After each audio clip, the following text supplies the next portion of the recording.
साथियों, सलमान खान की फिल्म जय हो से बॉलीवुड में डेब्यू करने वाली डेज़ी शाह की नई web series red room stream हो रही है हंगामा प्ले पर। और इस वेब सीरीज को ज़्यादा लोगों ने तो देखा नहीं होगा, लेकिन मैं इसके बारे में बात करना चाहूँगा क्योंकि यह उनकी OTT डेब्यू है। वैसे बात करें हंगामा प्ले की तो वे लगातार वेब सीरीज लाते हैं, लेकिन कोई भी बड़ा इम्पैक्ट ऑडियंस पर नहीं छोड़ पाते हैं। इनकी जो वेब सीरीज है ज़्यादा लोगों तक नहीं पहुँच पाती क्योंकि ये बहुत ही अच्छे कंटेंट के साथ वेब सीरीज़ नहीं बनाते हैं, नॉर्मल कंटेंट उठाते हैं। जैसा कि क्राइम अलर्ट होता है, उसका ये लोग बड़ा रूप अपने OTT ऐप पर लाते हैं।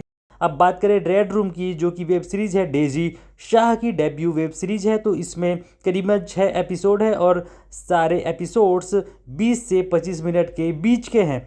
बात करें एक्टिंग की तो डेज़ी शाह का काम ठीक ठाक ही लग रहा है क्योंकि उनका बॉलीवुड में फिल्मों का करियर भी ढंग से नहीं उठ पाया है। जय हो के बाद उनकी एक फिल्म आई थी हेट स्टोरी 3, उसके बाद रेस 3 में उन्होंने काम किया, तो ऐसी कोई भी बड़ी फिल्म उनके पास नहीं आई। रेस 3 में उनका डायलॉग जरूर वायरल हो गया था, लेकिन अब वेब सीरीज का दौर शुरू हो चुका है, उन्होंने डेब्यू भी कर लिया। तो क्या हम देख सकते हैं कि वे लगातार वेब सीरीज में काम करें, क्योंकि हमने देखा कि टीवी सीरियल्स की कई एक्ट्रेस ने वेब सीरीज में काम किया और अपना नया नाम बनाया। जैसे करिश्मा तन्ना ने स्कूप में काम किया, और भी कई एक्ट्रेस हैं जिन आशा नेगी का हम नाम ले सकते हैं। बॉलीवुड की भी कई एक्ट्रेस ने वापस से वेब सीरीज में काम पाया, बहुत सारे लोग सामने आए। तो डेज़ी शाह के लिए एक अच्छा मौका है कि वे अपने आप को फिर से इस्टेब्लिश कर सकती हैं और अपने जो अदाकारी है उसको लोगों तक अच्छे से पहुंचा सकती है। अगर आपने उनकी इस वेब सीरीज़ को